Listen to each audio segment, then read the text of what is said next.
All right, we're going to get going, folks. It is 3:30, and we have the fantastic Arden Moore joining us today. She is dishing up tips and strategies to avoid mealtime mayhem and stress in cats. I just want to share a little bit about Arden, and then I'm going to pass the microphone over to her. Arden's mission is to bring out the best in pets and their people. Known as America's pet health and safety coach, Arden happily wears many collars in the pet world. She hosts the award-winning Oh Behave show on Pet Life Radio, ranked as the longest continuous pet podcast she's been on the air since 2007. More than 500,000 tune in each week as she interviews pet championing celebrities, leaders in the pet industry, and ordinary people doing extraordinary things for pets. Since 2020, she has hosted Meowie Hour every Wednesday night live on Facebook, presented by the Cat Fanciers Association, to celebrate all cats, purebreds and mixed breeds. She has strong typing fingers. This best-selling author has written more than 24 cat and dog books. Her latest, A Kid's Guide to Cats and A Kid's Guide to Dogs, earned top writing honors in the children's book categories from the Cat Writers Association and the Dog Writers Association of America. She's also columnist and feature writer for Catster Magazine, Vet Scoop, and Fear Free Happy Pets. She's the former editor of Catnip Magazine, a national monthly magazine published by Tufts University. Her major focus is to educate and inspire two-leggers on ways to keep cats and dogs healthy and happy. She accomplishes this as an in-demand speaker, fear-free pet certified professional, and master certified pet first aid CPR instructor. As founder of Pet First Aid for You and as director of education for Pro Pet Hero, Arden teams up with pet safety cat Casey, who I think we all just saw a little bit of, a talkative ginger cat, and pet safety dog Kona, an always smiling terrier mix, to teach veterinarian approved pet first aid classes in person and live interactive via Zoom. She makes learning fun and practical and has drawn students from all over North America as well as Europe, Central America, and yes, even South Africa. Arden shares her home in Dallas, Texas with the furry Brady Bunch. She has been a feline advocate since childhood when her first cat, Corky, happily swam with her in the backyard lake. Learn more about Arden at ardenmoore.com. All right, here it is for you, Arden. Okay. Hope y'all, I'm going to whet your appetite, everybody. Here we go.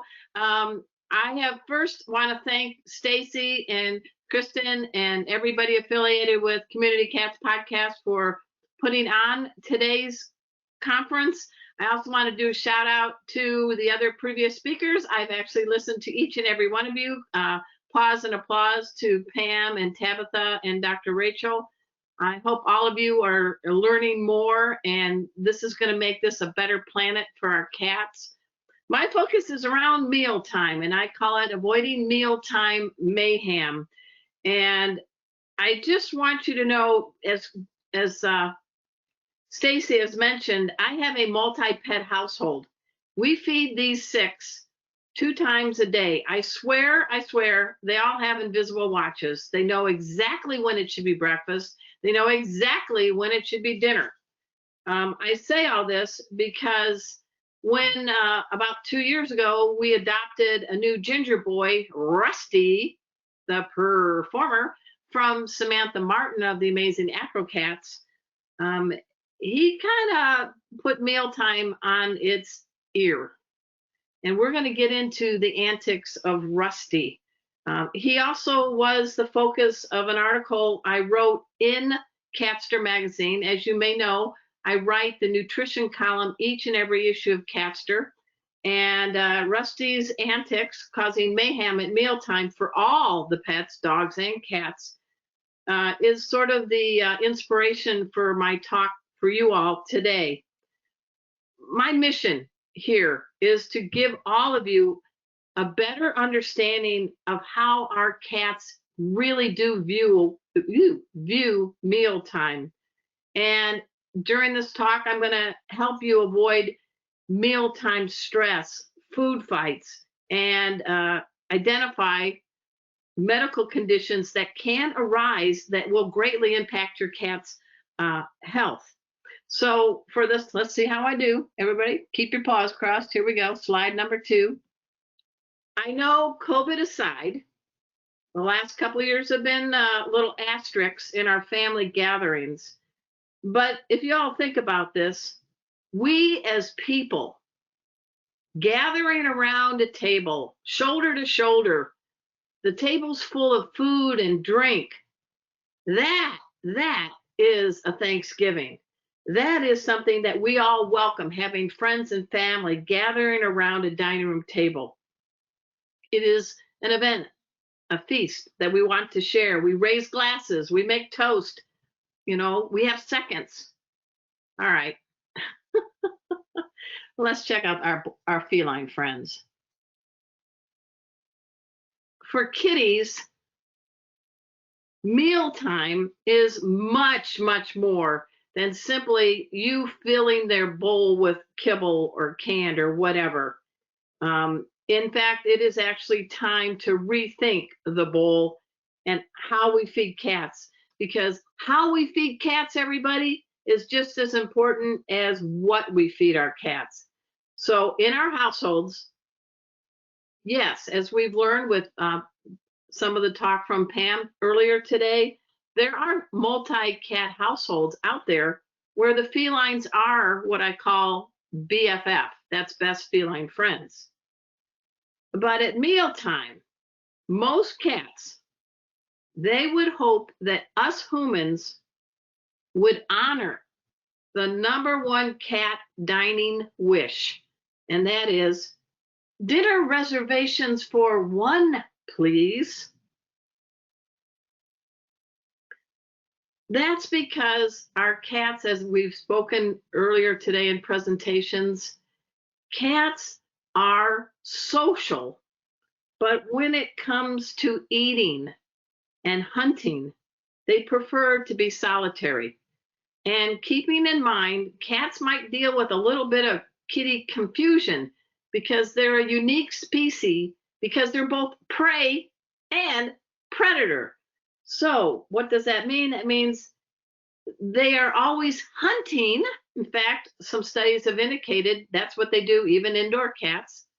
But they're always aware of their surroundings, so they aren't being hunted.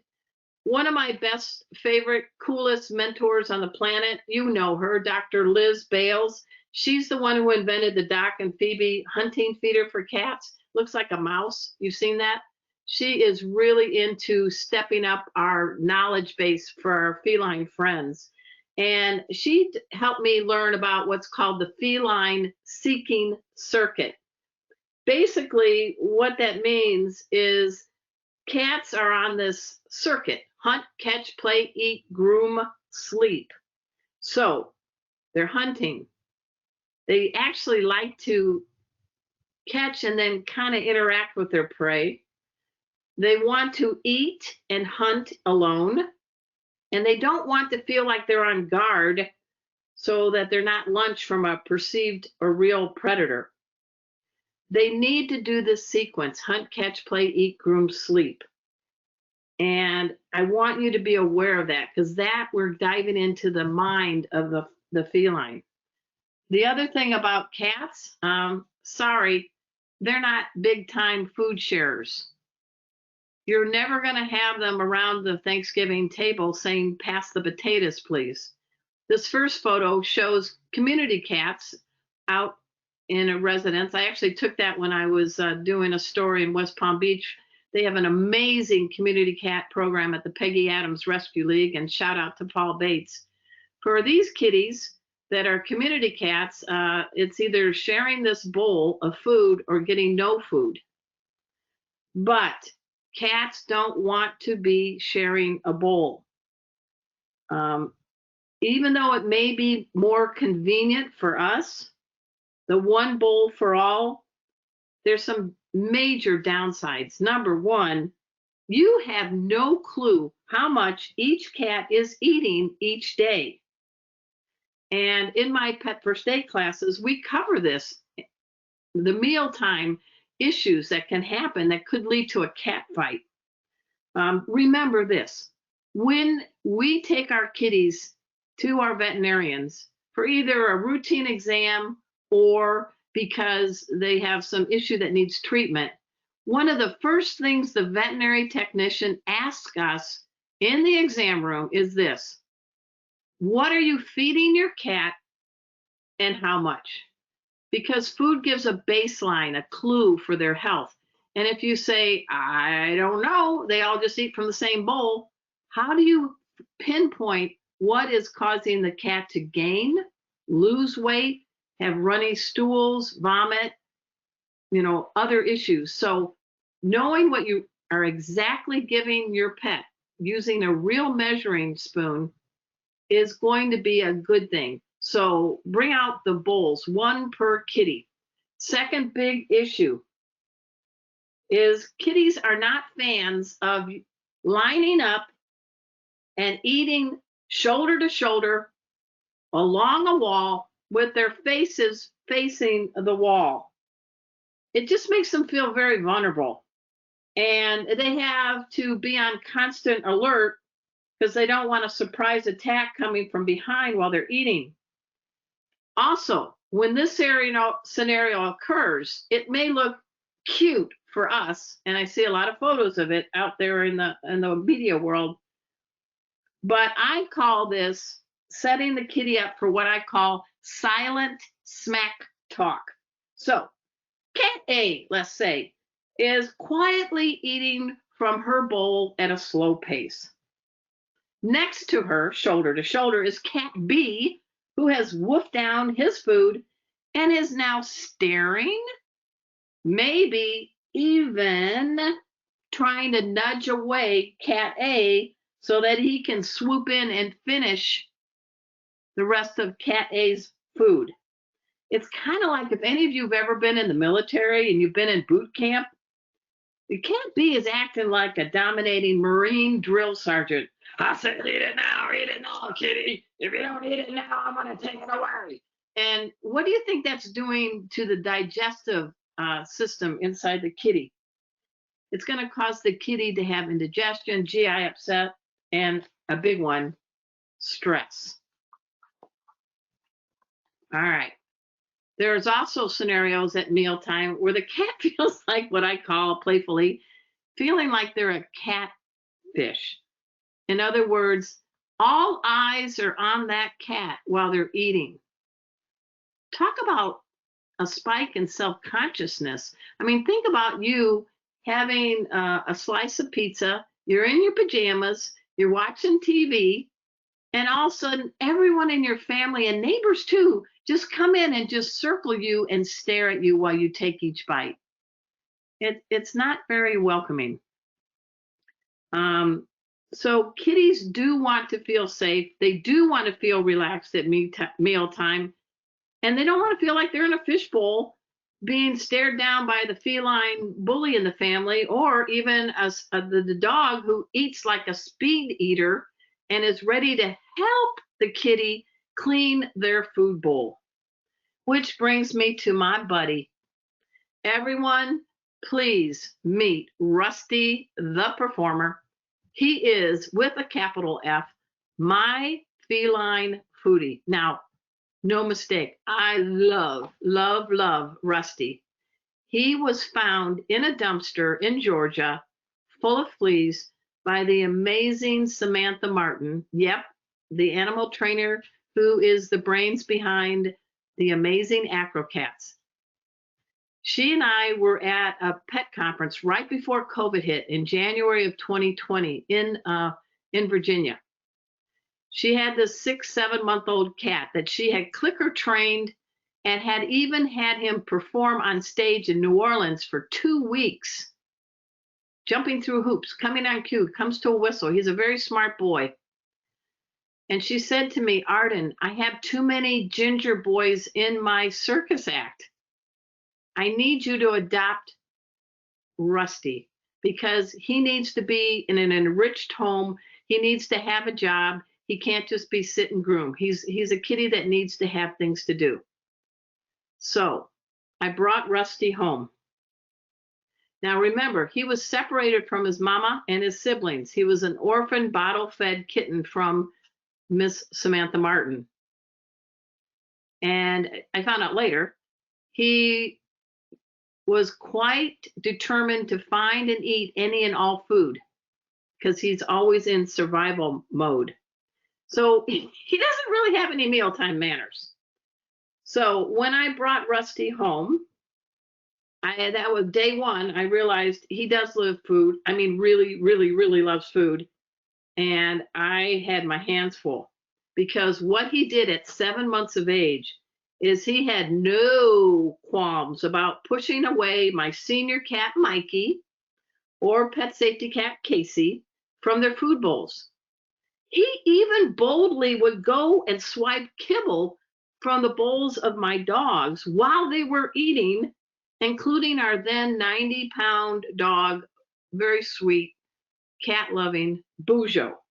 So it was very clear within the first day or two that Rusty was creating mealtime mayhem, and it was taking a physical and emotional toll on all of our pets. Sound familiar? Anybody raise your paw on that one? And it was really taking a big toll, especially on our cats, Mikey and Casey. Rusty's antics caused Mikey and Casey to feel the need to really wolf down their food. And as a consequence, they were vomiting and they were depositing yummy, stinky, runny stools in the litter boxes. And on a meal or two, they actually refused to eat. Now, we give really quality food at our home. When they were on my laps, I swear, I could even hear at times gurgling noises coming from their stomach. That's not a stomach purr, that's a stomach, uh-oh. But as you know, Rusty's feline foodie annex is far from unique. We are learning that actions and attitudes at mealtime can cause stress-induced medical condition and may spur on unwanted behavior in cats. I'm going to bring you one of my favorite slides. Here we go. This is not how your cat should look like at mealtime. And as you know, like some of the other speakers, I am fear-free certified. I'm one of their national speakers. And a big game changer, as you know, is what the heck is FAS and what does it mean to help our kitties? FAS actually stands for fear, anxiety, and stress. Now, just quickly, because I want to make sure we understand the difference. Fear is for a cat, for you, is simply a normal response to a real or perceived threat. Cats can respond often by what we call the 4 F's. The kitty can freeze, the kitty can fidget, the kitty can flee, or the kitty can fight. Now the A, anxiety is simply nervousness or apprehension regarding an anticipated threat. Easy example. Many cats can and do make that connection that a car ride means often that they're going to a scary place, the veterinary clinic. The S in FAS stands for stress. Stress is a general term and it refers to any physical, mental, or emotional impact on the body or the brain. Yeah, fear can cause physiological and emotional damage to our cats. It can cause a cat to become aggressive, destructive, or withdrawn. Now, I only got a C+ in chemistry, but I will tell you this. Fear and anxiety do impact the brain chemistry in our cats. Neurochemicals like epinephrine, they put the body on high alert. It causes the heart rate to increase, blood flow to the muscle to increase, and it actually releases glucose for energy. Also activated, though, keep in mind when a cat is afraid or feels threatened, especially at mealtime, is the stress hormone we all know as cortisol. It's a natural steroid that can suppress body functions such as, get it, ready for it, digestive and immune systems. So, Never, never, never underestimate the impact stress can have on your cat's physical body or mental catitude. And it's really, really important, just as others have said in today's conference, please identify the signs at early stages before they worsen. For example, moderate signs of a stressed out cat. They're going to have dilated pupils. They may push their ears to the side. You may notice that they're breathing a little more rapidly. They're avoiding directly looking at the source of this, which may be another cat. They typically keep their tail close to their bodies and they crouch. Now, at red alert of stress, the targeted cat will either try to freeze or flee. And the freeze thing, they're not moving. They have dilated pupils. The body is tense and flat. The tail is tucked. The ears are completely back. The cat is staring and not moving. In the flee mode, the cat would be actively looking for an escape route. The tail is down and it's kind of puffed out like a pipe cleaner, and the kitty is looking around. A highly stressed out cat can pant, hiss, growl, or spit. All right, there's my big chemistry science lesson. Hope you enjoyed it. Moving on, the anatomy of a domestic cat. And I think it's important, and I teach this in my pet first aid classes, where everything is in a cat's body. It does matter. As you can see, the lungs are pretty darn big, the heart's underneath it. You got the digestive agents with the stomach there. You got the spleen, the liver, and then you got the poop chute express with the colon and the intestines, and everything comes out the butthole. I say that practically because it's really it's important to understand a kitty. And believe it or not, the stomach of the average adult cat is really just about the size of a ping pong ball. So you really want to watch portion feeding the kitty so that they have not too much and they have just enough to properly digest.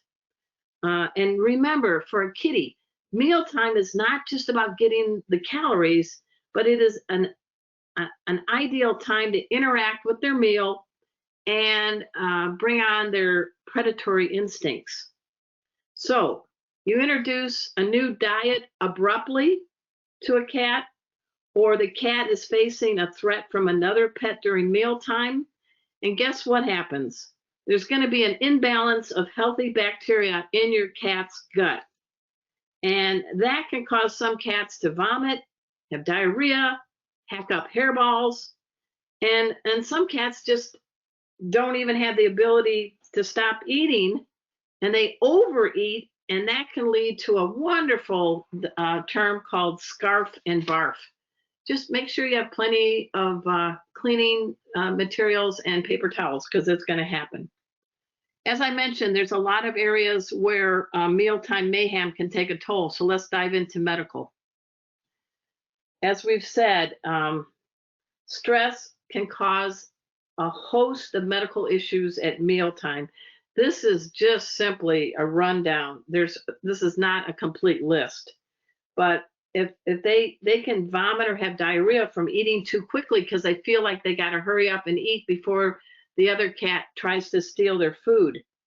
But kitties can also develop urinary tract infections, urinary stones, feline idiopathic cystitis. Their immune system is getting pummeled. They can develop skin diseases. You can see a kitty that may start over grooming and have some issues. And their kidneys can take a toll. A big one, you all know this one, feline lower urinary tract disease, FLUTD. I jokingly said somebody was trying to spell flute, but they misspelled it and put a D instead of an E at the end. But you know, this is simply an umbrella term that can include bacterial or viral infections. It can form bladder stones, cause urinary blockage, and much more medical issues. So let's go to behavior. When a cat is feeling pestered, bugged, threatened, scared at mealtime, depending on the cat, they may want to hide. They may lose their appetite. Some cats, like Rusty, At mealtime, they feel like I better eat because I don't know when my next meal is coming, even though they live with Arden Moore, they're guaranteed good meals. And they feel this intense, irrational need to steal other pets' foods. Some will just gorge their food quickly, and we all know what happens. They hurl it right away. Some will drool, absolutely drool. Some will panic and they may eliminate outside their litter boxes. And as we discussed earlier, some cats can overgroom to the point of bald spots and have red inflamed patches on their skin. Some will just feel like, oh man, it's mealtime, time to drop the gauntlet, trying to have a food fight with my pets. And that can lead to injuries. Some kitties will feel like they need to make sure that they belong in the home, and they will step up their game by clawing furniture to leave scent markings. I often call cats, I think of them as feline Zorros. They like to leave their mark, either with their claw, their urine, or whatever. In this situation, though, keep in mind, there can be some emotional eating consequences that really can wane a cat's appetite.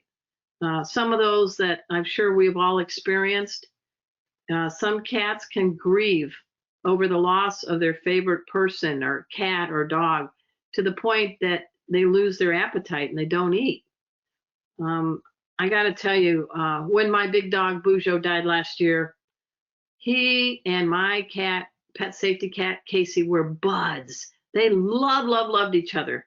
And when Bujo died from a heart attack, my cat Casey that night slept in Bujo's bed, and he could not be even coaxed out to eat his favorite treat for a whole day. Now, Casey never turns down a meal.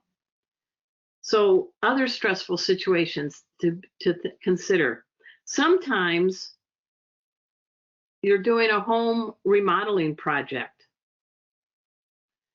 or there's family conflicts, or the cat has been rehomed and is now in a new scene. So many of us may watch HGTV, Home and Garden, and you will see all the home remodeling projects. I don't know if any of you do this, but I always think, what's happening to the mental state of the pets in that household as they gut the kitchen, gut the bathroom? There's strange work crew members trudging in and out of the house. All of that can cause stress to a kitty and can impact their appetite. Family conflicts. Talk about a cat fight. If spouses are fighting, kids are rebelling, or your mother-in-law just came to visit and is a control freak. Apology to all mother-in-laws out there. Love you. I'm just saying, don't forget, your emotional state is being smelled and read by your cat. Your cat knows every emotional state you're in. You cannot fake out a cat. They know when you're sad. They know when you're angry. Kitties' sense of smell and hearing are incredible. In fact, a cat, believe it or not, you could drop a Cheeto, I know that's not a very nutritious item, but a Cheeto in a swimming pool, and your dog or your cat can smell that Cheeto. Your cat hears better than dogs. They hear higher pitches. I always laugh that kitties are not stepping in line to become certified hearing aids for people, but your tone, your pitch is being read by your cat. So keep in mind, sometimes there's situations that impact a kitty. They do grieve. They do miss people and pets that they have bonded with. So what's the solution? One of my best things I love in all my behavior and my pet first aid classes, I think we all need to be pet detectives. And in fact, sometimes I've taught canine police officers, and I'm laughing because I'm teaching them to be pet detectives, even though they have guns on their belt, badges, and it says Detective Smith. But what does that mean? It just means for your cat's sake, gather clues of any changes in their behavior and their eating habits and report them to your veterinarian so that together you can work on a game plan. Now, when you are thinking about clues, do things to write down that you see, hear, smell, and safely touch. Be specific in terms of the time as well. So, for example, you may tell your veterinarian that your cat walked away from her food bowl at 8 a.m. and didn't eat a single piece of food. And then at 6 p.m., she only ate half of her food, and you have not changed the diet. Our veterinarians totally appreciate us giving them specific clues. They hate when we say to them, I don't know, he's just not acting like himself. What does that give the clue for a veterinarian? Not much, and we do know cats aren't going to tell the veterinarian what's going on or where they're hurting. I don't think cats view veterinarians as their favorite cat bed psychologist or psychiatrist.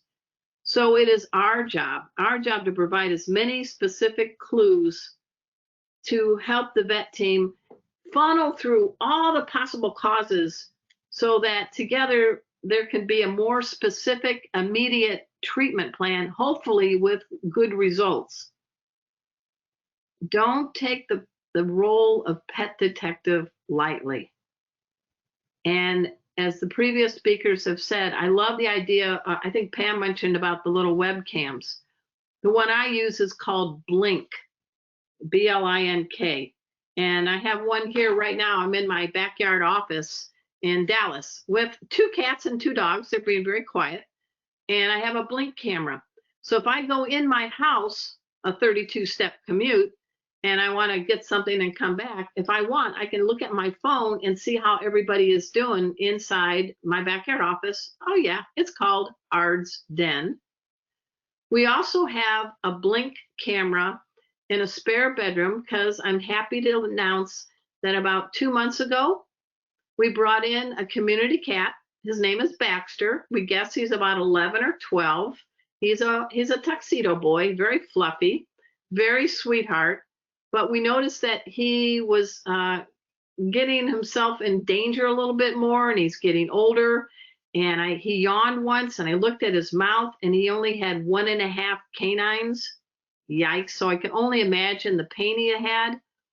And Julie and I said it's time to bring him in. He's a very friendly kitty. He actually loves dogs. Our 2 dogs, Kona and Emma, think cats are gods, so that was good. And we have acclimated him in our spare bedroom, and slowly and gradually he's getting freedom and coming out, and I'm just delighted. But when he got his dental work done and everything, his eating habits have improved immensely because he's not in pain anymore. So these are things to think about, factor being a pet detective. Okay, look at these 2. Aren't they handsome ginger boys? And and on the left is Rusty, the performer. And on the right, of course, is pet safety cat Casey. Casey is a certified therapy pet. Casey's been to 13 states by car and plane to help me give pet first aid and pet behavior talks. Rusty is helping me right now with the live interactive Zoom classes. But this is my program. It's called Pet First Aid for You. And I gotta tell you something. I've been teaching pet first aid for 11 years. I'm a master instructor. I also teach people to become instructors through my partnership with Pro Pet Hero. But during COVID, I realized I was missing a big audience. And that is those individuals who have cats and don't really want to go to a pet first aid class. So I created a cat first aid, CPR, and safety course a couple years ago, and it's about 3 hours. And I teach it in person and through Zoom, live and interactive. And the coolest thing is the kitties are with their pet parents while I'm walking through some demos, and the cats are feeling calm and safe at home. And so you all are getting to do demonstrations on your own cats in a safe environment. It's kind of like a win-win. But the word is out because I have drawn students now, not only all over North America, anybody from Canada, hello, but also some faraway places that I never can travel. Thank you, COVID, and thank you because I don't have a big bank account for travel. But we have taught people from Berlin, Germany, Cairo, Egypt, and even Cape Hope, South Africa. So if we have a little bit of time at the end, with the help and hope of Rusty and or Casey, I'm going to demonstrate a couple of cat first aid tips for you, because a cat can get injured in a cat fight over food resources. And we're also going to demonstrate how to do what I call the kitty Heimlich maneuver, in case your kitty was eating so fast that they may have lodged a piece of kibble in their airway. And if you don't know how to do the right abdominal thrusting, the kitty could close off the airway, and the kitty could collapse and could die unless CPR is given. So I want to make sure we have time for that. I think we will. And previous speakers have talked about the towel. The towel, to me, is one of the best tools you can have. It's, if it has some of the kitty's hair on it, it's like a security blanket. They can smell that. It's kind of the equation, equates to us going into a house we think we might want to buy, and darn it, if they didn't purposely bake chocolate chip cookies. So you smell it and it's a beckoning aroma. Well, a towel does the same impact for the cats. I know Tabitha showed a towel method to give medicine. I think some of the simplest things you could do with a towel is, if there is going to be a food fight, throw a towel over the kitties. It's a disruption. It's a distraction, and then you won't be injured, because the last thing you want to do is try to pick up a cat that has been in a fight mode or in a stress mode, because you can get seriously harmed. We're going to talk about that, but like I said, it's better to show than tell. So if Miss Stacy can help remind my feeble brain, I will demonstrate a towel wrap and also a little bit about the kitty Heimlich, and we can discuss that. One big gift that you all can give your cats and keep your blood pressure down without medicine, all right, I hope I got your attention, is this. You should be doing a head to tail check on your kitties once a week, and you should be doing it one-on-one. So if you have 6 pets like I do, 2 dogs, 4 cats, I devote time once a week, one-on-one, like in a bedroom or other comfortable closed off area. And I am checking systematically from head to tail how the kitty is there any kind of cuts, bumps, nicks? Is there any problem with their breathing? Look at their skin color, their skin condition.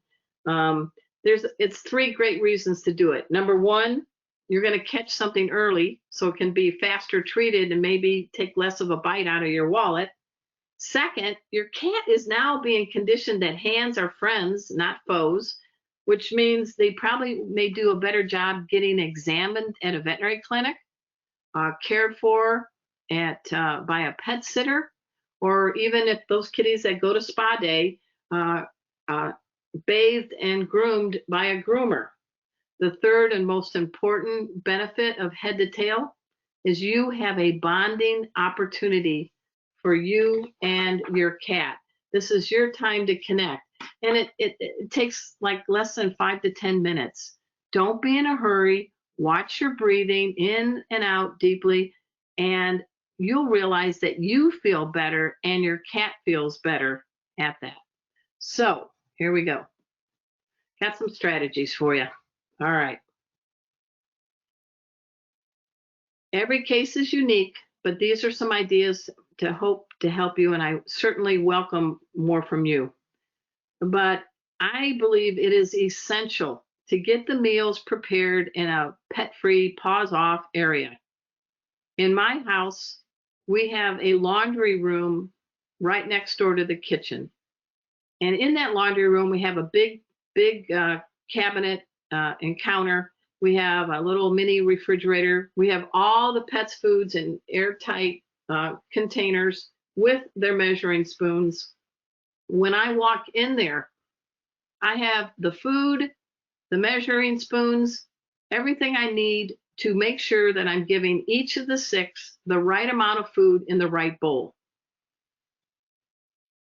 Without any, now, I want to eat now. Is it now? So they're all huddled outside the laundry room door. But I'm able to focus and make sure I'm giving the right portions and doing the food in the right manner. Gives you a little sanity too. Second, you need to select bowls that are healthy for kitties and not harmful or agitating. So I really like ceramic bowls or stainless steel bowls. Not a fan of the plastic bowls. Plastic can harbor bacteria. As Pam mentioned too, you don't want a deep bowl that forces a cat to dive in with their whiskers getting pressed against the side of the bowls. Think about that. That would be like somebody giving you a big, deep bowl of soup and saying, oh, no spoons. And you got to plunge your face and slurp. It's not very welcoming. Definitely, you want to make sure 1 bowl per cat, not 1 big bowl. We've mentioned before, you want to know what each cat is eating. So if a kitty is losing or gaining weight and you have not changed how much they eat, this is a big clue to give to your veterinarian. You know, your cat is not taking your car keys, grabbing them, hopping in your car, and going through McDonald's at the drive-through and going, supersize me, please. So really pay attention, because if they're gaining or losing weight, this is a good baseline. Also, as we've mentioned, every cat deserves their own bowl, their own food puzzle, whatever. We'll get into that in a bit. But they need to have their own bowl. And I really think there's a benefit to teaching your cat table manners before you give them their bowl. I have done this for years with my dogs. I always say, sit, stay, leave it. And all my dogs sit, look high alert. I put the bowl down, and then they look at me, a few seconds, okay. And they go and eat their food. Now, good luck teaching your cat to leave it. But I often have the cats all sit and like touch paw or do a little circle spin, and then I put the food for them. It just takes a few extra seconds, but you're kind of conditioning, you're teaching the kitty something, and you're connecting with your cat. Definitely, as we've mentioned, please do not line up the bowls against walls. Do not have kitty shoulders to shoulders.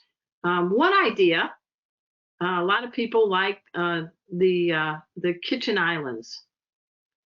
What I typically you can do, if you have 2 kitties, you can put a bowl on one side on the floor of the kitchen island, and you can put the other bowl on the other side of the kitchen island on the floor, and you just hang out in the middle calmly. Don't be stressing them out. You have used the kitchen island to create a visual barrier for the cats. It gives them the feeling that they're not being stalked, because they're in the middle of the room. They can check out all their surroundings 360, and the other cat is not right next to them, expelling food breath on them. Please get in the habit. Once they finish their food, give them a reasonable time to eat. Pick up their bowls. I'm serious. Clean them and store them and put them out of sight. There has been so many unnecessary food fights that have occurred over the battle of the empty bowl between cat, dog, and cat-dog. So by getting into that habit, you will ensure the bowls, when you're ready to feed them the next time, are clean and that there's no temptation for a food fight. I am so glad our cats live today in the 21st century because there's so many options out there. You can get them slow feeders like Mr. Rusty, he's an inhaler. You can put them in food puzzles, licky mats. There's a lot of things out there. Pam, I thought, did a great job of identifying some of them. This is a big one. You need to make sure, if you have a household with dogs, that the kitties get to eat elevated. I'm going to show you, I think I have I'll go back. But that means they know they're above the reach of a dog on a sturdy surface, and they can eat at their own pace without being hounded by a canine. So let me get back to my buddy Rusty. I love my man. All right. Anybody who knows me, I do have puns. I couldn't resist this photo. We are going to tell you how we have foiled Rusty the performer. Okay, here's what I do. Because I know he is such a foodie and so intense, and I swear he goes around going, no, no, no, no, no, and he stands up on his back legs. He almost walks like a human at mealtime. He spins in circles. He's dashing up and over the kitchen island. I go into the laundry room. I get all the bowls ready. I'm quiet. I'm not yelling at the pets. I'm not telling them, quiet, shut up, eat that, because that's only going to spike their feelings of stress. Instead, I'm calmly getting everything done, and I bring out the first bowl, one bowl only. Remember, I have 6 pets. That bowl is Rusty's bowl. And he races down the hallway, and I usher him into our hallway bathroom. I place his food down. He's got a little food mat there. I walk out and shut the door. He remains in the bathroom, everyone, until all the other pets have finished their food and I have picked up their bowls. Now, the one that takes the longest is Mikey. He's almost 17. He's my black cat. He's also a former community cat, so he's got the tipped ear. But I don't want to rush a senior cat when they're eating. I want them to be able to eat at their own pace so that they can digest all the nutrients more efficiently. I want to show you another thing we did. Check this out. Now, this is 2 cat trees we put together. So it looks like a jungle gym in our living room. I'm sure we're never going to win any Martha Stewart awards for decor. I don't care. I want to have ample resources for my cats, and I want to make sure that mealtime is stress-free. So in this photo that you're all seeing, this is Casey, my ginger boy. He's up there, and he has the bowl, and he's actually kind of facing a little item on the wall that prevents him from getting a full visual on Mikey, which is my black kitty. Now notice that Mikey is in this little section where the food bowl is, but because there's a little semi-top on it, it prevents temptation from Casey to kind of butt poor Mikey out. It's a little bit harder for him. But they both are elevated. So even though my 2 dogs are very well mannered, they both are canine good citizen, I want to make sure that there is no opportunity for my dogs to come over and wolf down the food for Casey and Mikey. All right. I threw the slide in about any questions, but we're going to kind of do that at the end, and we have some poll questions, but I wanted to finish up these other 2 slides. So we're definitely going to field some questions from you, but I can't emphasize how much Fear-Free is a game changer for our pets. When I got Mikey, when I got married, he was, how old was he? Let's see, he was 12 years old, would not be in a carrier, and would urinate all over himself on a veterinary visit. He was that stressed out. He now sleeps in a carrier and he purrs when he's getting a urine draw at the vet clinic. You can teach an old cat new tricks. I hope you check out Fear-Free Pets, Fear-Free Happy Homes. A lot of great information out there. This is they have a lot of courses. Some of you in the shelter field. I think the training track for the shelter module is spot on. I love it. So please check out fearfreehappyhomes.com. I also humbly hope that you will consider taking a cat-only first aid class or a cat-dog first aid class. This picture shows my teaching dog, pet safety dog, Kona, with pet safety cat, Casey. We have a few openings left for our 3-hour class on May 12th, the cat-only one. But here's the great news. I do this all the time. If you've got a group that wants to take the course and you have at least 4 people, we can set up a private class for you. We've done it with the Bitty Kitty Brigade.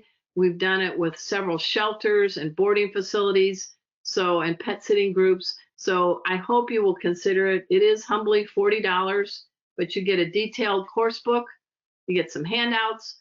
You get to be and do in a class and not just look at me. We're doing and having a good time. Everything I teach is from a team of a dozen amazing veterinarians that include Dr. Marty Becker and the past president of the American Academy of Feline Practitioners, Dr. Elizabeth Colleran. And I've even gotten to go to her clinic, the Chico Cat Hospital in Chico, California, and spend time with her and her team learning more things on fear-free and pet first aid. So she's quite the mentor for me. So I hope you guys will consider that. I did promise that I would show you some demos, but Miss Stacy, what do you want to talk about the surveys or polls or whatever it was? Yeah, we can do the polls first, and then we'll turn on cameras and you can do some demonstrations. How about that? All right, that sounds good. Excellent, super. All right, so we have 3 poll questions that we wanted to run through today. Here we go. I think this is the right order. How do you safely and sanely feed a multi-cat household? Do you separate? Do you elevate? Do you not use one bowl for all? Close the poll, share the results. So it looks like separation and multiple bowls are popular. The elevation on the kitty, of the cat on cat trees is not used that often. I'm thinking maybe that's for households with dogs. Well, yeah, and it depends on your cat tree. If you have cats only, another idea to consider with kitty trees is if you put them kind of together in the same area, have cat A on a higher, solid, sturdy platform looking one way, and then have cat B on the second tree, also on a sturdy perch, facing the other way. So Right. they are looking opposite ways. Excellent. All right, let me go on to the next one. So how have you handled a food fight among your cats? Don't you like my wording? This was anyway. A thick towel, no loud noises, or do you bang on a pan? Treats, throwing a treat one way or the other. I believe in Arden you can expand on these choices. Sure, but you want me to say now or while they're voting, or? Well, I'm going to close the poll in just a second or two here. There's my answer. All right, share the results. So it's kind of spread across the board. We have 32% using a thick towel, no loud noises, 24%, but banging on a pan, 13%, and then using treats, 32%. Okay, so I'm a big advocate of towels. because, like I say, they disrupt and distract without harming a cat. And it allows cat A maybe to escape from cat B. Loud noises. By that, I mean screaming, yelling, swearing, shouting. That is only going to spike your level of stress smelled by your cat and also spike their levels of stress. I also, like the rest of the speakers, am not a fan of the squirt guns or on them, because I think that just, ready for the pun, dilutes the bond between you and your pet. But if you make a noise, like a bang, like this wooden spoon on a pan, just a little quick startle to make them disrupt and say, what's going on? That might be enough to let cat A escape from cat B without injury. And treats. I mean, really hit with a positive.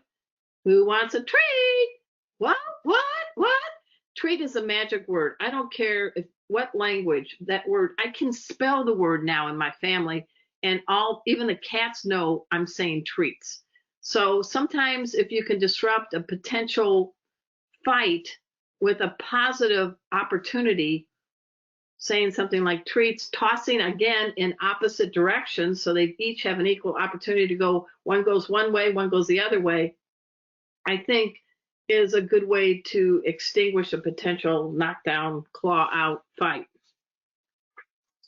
All right. Let me have one more poll. What are some signs of stress you can detect in your cats at mealtime?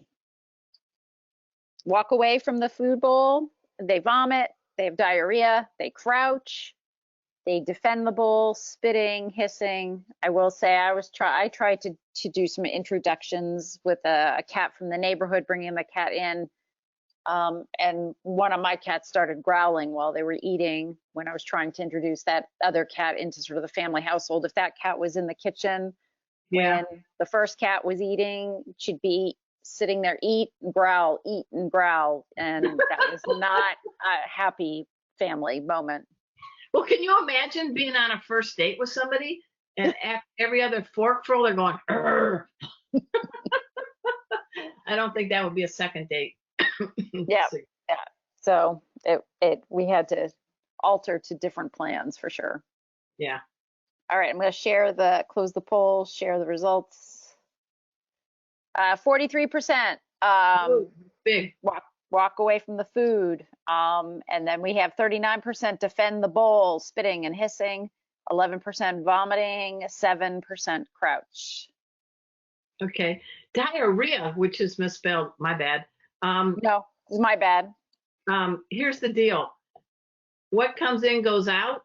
And if you've ever had a bad burrito, all of you can relate. Your body is saying, evacuate, evacuate. And stress is pummeling your digestive system. So please pay attention. If the poop in the litter box is not a nice little shape of a Tootsie Roll, glistening brown, don't eat it. And it's starting to be runny, that could be stress taking hold of their bodily functions, and the poop coming out of the chute is runny. I would not dismiss that. I'm happy to see that a lot of people see that some cats go, forget it, I'm out of here. And others are like, no way. It's like defending the Alamo. It's my bowl. You get away. I'm going to do anything I can to make sure you know this is my bowl. But crouching is a very subtle sign of stress, and I'm very happy to see that some folks recognize that. Excellent. All right. So, Arden, should you turn on your camera so you can How do I do this? Let me turn on the camera. I think, where is it? Right here? Did I do it? Yeah, what? There you are. Hi, everybody. Look who I got. Casey, pet safety cat Casey. And I'm sure as soon as I shake treats, feline foodie Rusty will make an appearance. But now that he's all comfortable, I do want to let you know that in Pet First Aid, cats have 5 weapons of mass destruction, claws and teeth, and they don't apologize. So you really want to keep yourself out of harm's way. He's kissing me right now. Look at him. Doesn't he look like, look at guys, doesn't he look like, oh, here we go, buddy. He's like, all I need is a beer and a remote. I love my man because he's very malleable. Like, Casey, do you want me to show the towel wrapping or the kitty Heimlich? What would you think? Whichever. Well, let's see what folks say. What do they say? What do you want in there? Towel wrapping or kitty Heimlich? Which one? Vote, vote, vote. Yep. Up now, I've got both. Heimlich, both. Heimlich, both. Towel wrapping. All right. Well, I purposely didn't yap for a long time because I was hoping we'd have some time to field some questions and show a little bit. So, Casey, you ready for this? Okay. All right, he's gonna get mad. I'm removing the desktopper. Okay. So, when you have a kitty, obviously there's different ways to towel wrap, and we show them in our classes. But I think you need to practice now while the kitty is not sick, because cats are all about predictability. They're downloading. I mean, that is exactly why they wear invisible watches, and they know when it is time to eat breakfast and dinner, right, everybody? Even when there's a time change. They're uncanny. So this towel has kitty hair from Casey on it. That makes it smell like Casey. So I have folded it in half with the folded end toward Casey. And I purposely am blocking his side vision, letting him see forward. At the same time, I'm grabbing his elbows to lock in the maneuverability of his front claws and backing my butt up against his back. And then I will put him in a carrier, towel and carrier together. Okay, good job, Casey. And speaking of carriers, I hope you all know this, but it bears repeating. You should never try to put a cat in the front door of a carrier because they have flexible spines and a streak of stubbornness, and you're just going to hiss them off. Try if you can to get a top-loading carrier. It is easier to drop a cat toweled into the carrier, cat and towel. Inside the carrier, the towel acts as a hidey hole, great for kitties, but it also gives you a protective barrier between those claws and teeth. When you transport the carrier, forget there's a handle. If you carry that cat from your house into your car, you're rocking the boat. You're agitating the cat. You're spiking their level of agitation and stress. Instead, forget there's a handle and hug the carrier into the car, hug the carrier into the cat clinic. And again, if you have the opportunity, feline pheromones like Feel Away, spritz a little bit on the towel, on the carrier, but practice now. I think cats hate the 3 C's, the carrier, the car, and the clinic. And if you make those all more pleasant experiences with good treats, with pheromones, and you know, you're going to have a safer ride and a less agitated cat. Now, you can't always, in a cat fight, pop a laundry basket over a cat, or one of those zillion Amazon or Chewy.com boxes you've been buying all the stuff in. Slide a piece of cardboard over, and you temporarily have a makeshift carrier.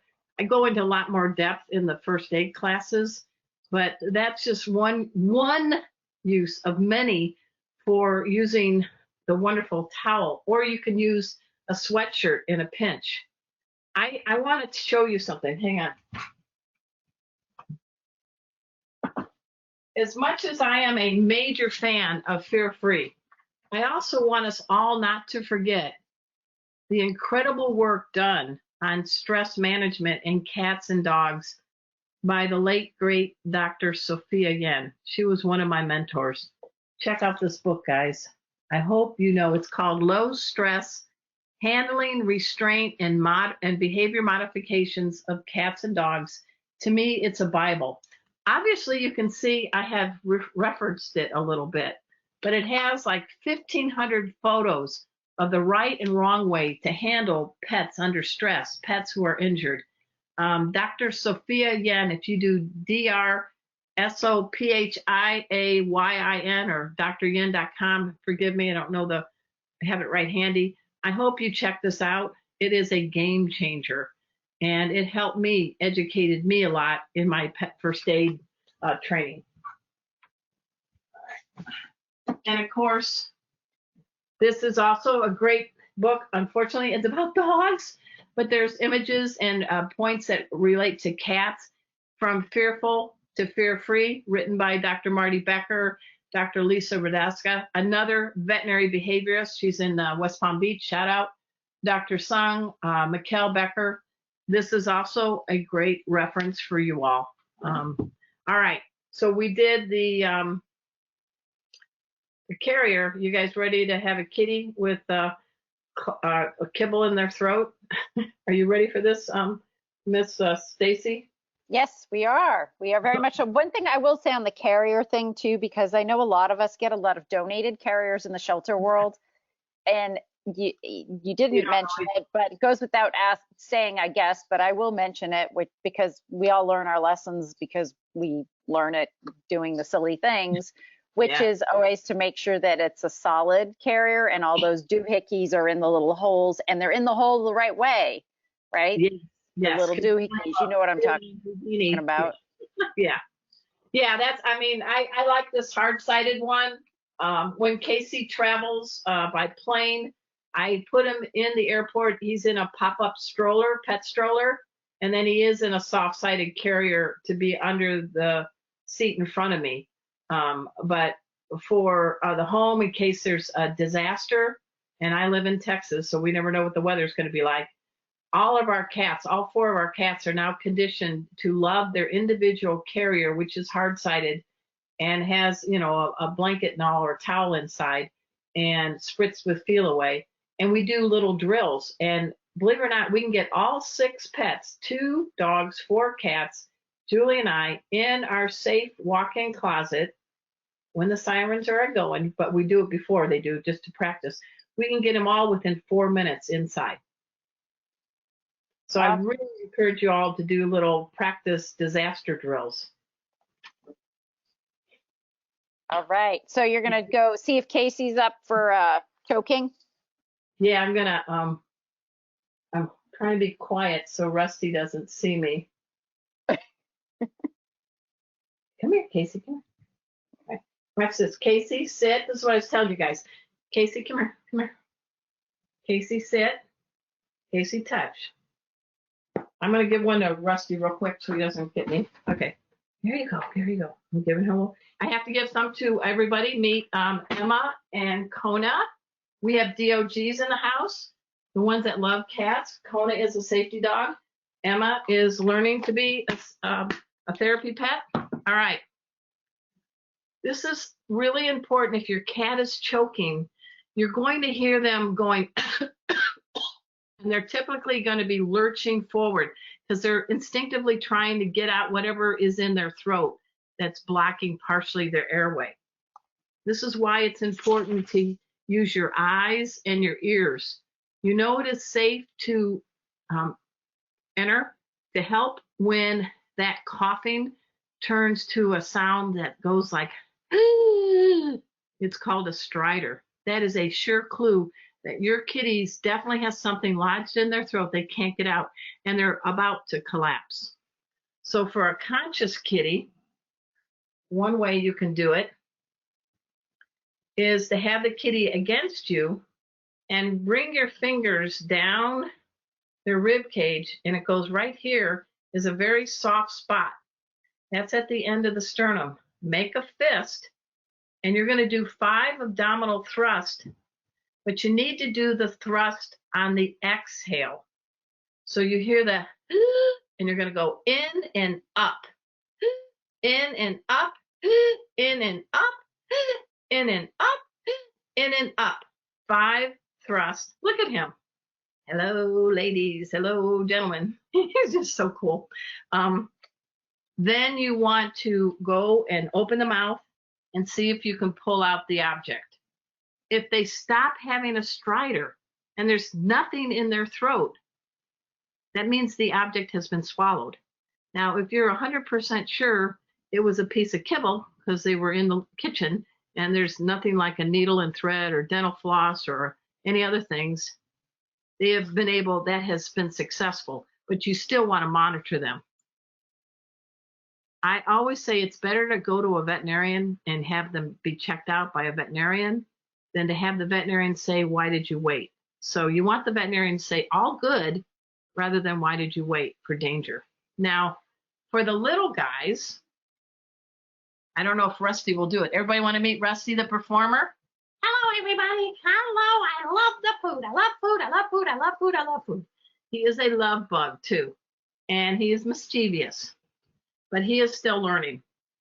If you have to, with a little guy, you can sit in a chair. Hang on.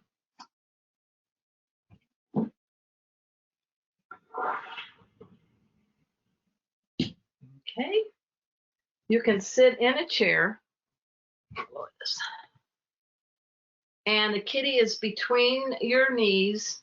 Your hands are inside of your knees. Again, on the exhale, you're going to push in and down. 5 exhales, down.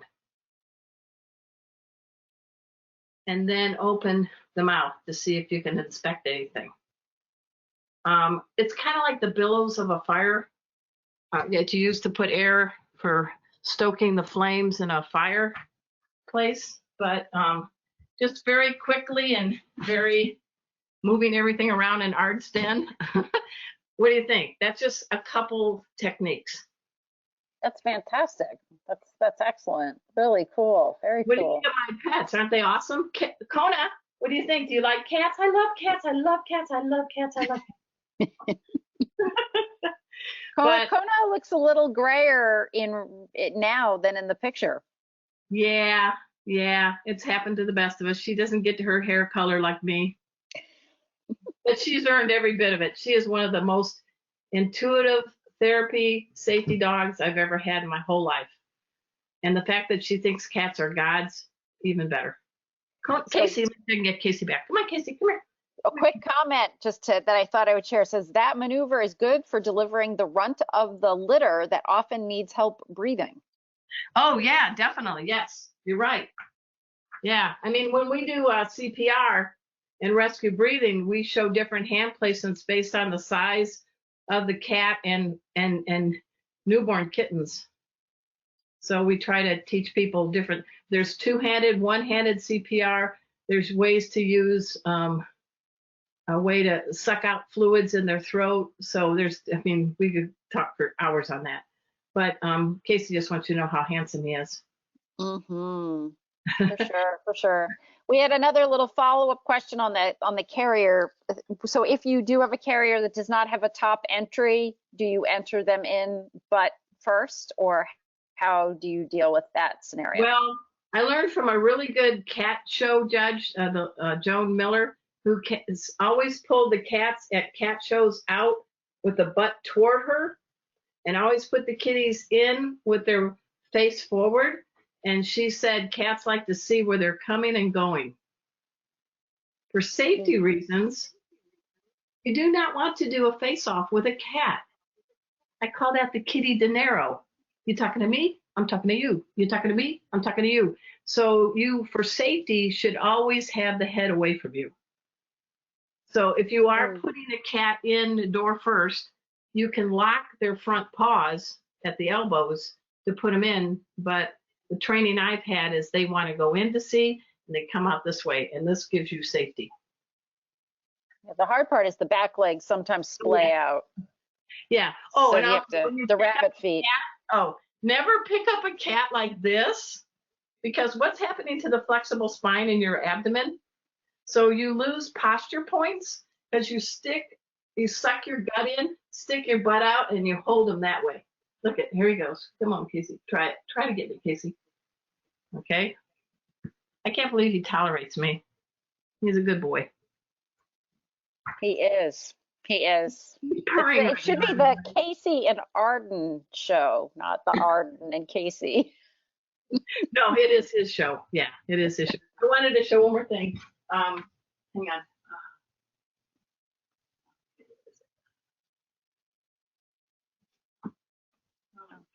Someone else is suggesting that they're new crates that have the bottom that slide out. Oh, I haven't used those, but I'm always up for new ideas. What's their thoughts on that?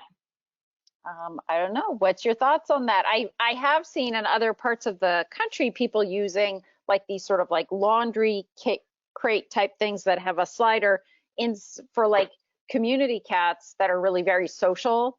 Yeah. And so that like they're like I don't know, hospitality baskets, or I forget how they call them, but anyway, so they do that to trap the cats rather than doing our like rougher, I will call it, rougher traps that we use that, you know, have the door dropping and the bang and all that stuff or whatever. So Well, I've seen those. and the thing is, all this points to is that there's more and more attention being given on cats, and more understanding of that they're not small dogs. Two things I hope you guys will check out. This is the book that has Casey's running sidebars that won the President's Award from the Cat Writers Association. Came out a year and a half ago, 5th printing, A Kid's Guide to Cats. It's for kids of all ages. And in the summer, July, August, my newest book is coming out, the Cat Behavior Answer book. And look who's in it. Casey made the cover. Yeah, awesome, fantastic. Oh, so here are the reviews on the well, I guess we call them the slider crates. It says vets love them because they don't have to take the tops off the crates to get the shy cats, to get to the shy cats. And then another person tried one. It didn't work for my cats because they're too large, but I think they would work for kittens. Oh, okay. Well, I'm glad. Thank you for sharing that. That's new. That's new news for me. So folks, if there are any other questions, feel free to throw them in the chat. One question I know I did see earlier was about lick mats and feeders in general tend to be plastic. Whoops, we lost you, Arden. Sorry, I hit the wrong button. Sorry. I'm back. That's okay. Okay. Okay, what? I got lonely for a minute. Lick mats and feeders are, in general, they're plastic. So what are your thoughts about that? I use, I meant to mention, we built a backyard patio recently, and it's 15 by 30, and half of it's all under roof, but half of it is screened in with a nice door to go outside, and we call it not a catio, not a patio, because we have dogs and cats. We call it a petio. And what I have done to help acclimate Baxter, the new kitty, is every kitty likes that enrichment of being supervised and having the outdoor smell, but no danger. I use snuffle mats, which are kind of like thicker carpet. And I have one for the dogs and one for the cats, opposite areas. The dogs are very well trained to sit, stay, leave it, all that. And put in a handful of kibble sprinkled. The kitties have been very well supervised and no cat fights. They seem to really enjoy hunting this snuffle mat more than a licky mat. Same thing with the dogs, and the dogs have their own. And so we've done that, and that seems to be building a bond with Baxter and especially Casey. So I just wanted to confirm some thoughts. I know a lot of folks here, in addition to working either in shelters, having their own cats, their own multi-cat households, that a lot of them take care of community cats, and you've had experience with Baxter, et cetera. Baxter and one eye Mort, who just passed away. Yeah. Oh, right. And then also, my question is, so there's a lot of balancing that we do as community cat caretakers or feeders, or however you want to call us, about, going out and feeding, not feeding in a messy way, but yet if you've got a group of 10 or 15 cats you're feeding, what we're hearing here from an indoor standpoint is we should be feeding them in multiple places. So we should be putting like our little paper plates out with food in like 12 different spots, but then we have to make sure we're picking up, right? It's not always practical for outdoor community cats. When I went on the trip with Paul Bates at Peggy Adams, they were big bowls and 3 or 4 cats per bowl. Most of these people are giving of their time. They may be retired, limited income. They don't have a lot of space, but the cats have learned to survive, to adapt to that multi-bowl aspect. In our home, we've only had 2 cats at one time that we were feeding as community cats, Baxter and One-Eyed Mort, and we have 2 porches on our front, so they were fed on separate porches. We would put the food out and we would come back 20, 30 minutes later and pick up the bowl so there were no ants or anything. We always left clean water for them. But yeah, it is kind of a trade-off. I totally understand that. I think some people, I've even seen like people use like pizza plates or whatever, like maybe kind of like low and spread out, but yet it's sort of in the same space. I mean, definitely it is not a best practice to scatter feed, just to like throw food on the ground. No, and that kind of thing, because they're eating bugs or they're eating rocks or twigs, and give community cats a little dignity at mealtime. They deserve it. I'm a champion for them. I love them. And now I'm a cat mama that's had 2. Well, Mikey was a community cat, so we've had 3 community cats. So we're 3 for 3. I'm just going to mention, I'm looking here in the question. So I was talking about different traps, and the Tomahawk Live Trap Company is a big sponsor of our programs that we have with Neighborhood Cats. Okay. So, and so we have a code for folks that go to the Tomahawk Live Trap site. Kristen, you can throw that in there, which is DCNC22, which gets you 10% off. And they have Neighborhood Cats and Tomahawk. They designed a trap that has a quiet door that drops. Oh, nice. On the trap. So there's a specially designed trap. There's a whole range of other traps. There's a round trap, there's the drop trap, there's a whole range of different trapping techniques. And we just did Trappers Tips and Tricks, which is a free webinar. So if folks really want to get it's a 2+ hour session, feel free to check that out. We can throw those details, but it's right on the Community Cats podcast website. So I will also say feeding community cats on tortilla is not a great suggestion because it is a very strong attractor for raccoons. So we do cover that also in Trapper Tips and Tricks. So if you want to go, it's a free session. We have it on the website. You can also look at that. And then, all right. So, all right, cool. I was just sort of scanning those questions. Anything else, Arden, that you want to share in your experiences? I really appreciate getting a chance to talk about Mealtime Mayhem. I know it's a very specific area, so I did want to include a little hands-on safety tips for you all, which is why my talk didn't go extremely long, but there's a method to some of my madness. But I'm like all of you. I'm a student and a teacher. And the minute I think I know everything about cats, please don't listen to me. But I feel so blessed because of my mentors that I have, because I get to save cats' lives and I have strong typing fingers. But this gal right here, Stacy, she's a treasure. She's a national treasure for cats, especially community cats. No, I'm serious. And I'm not a big gusher. I was an investigative reporter in my previous life. So me saying you a national treasure means a lot. But I think we all are learning, and I'm so glad that we have conferences like this.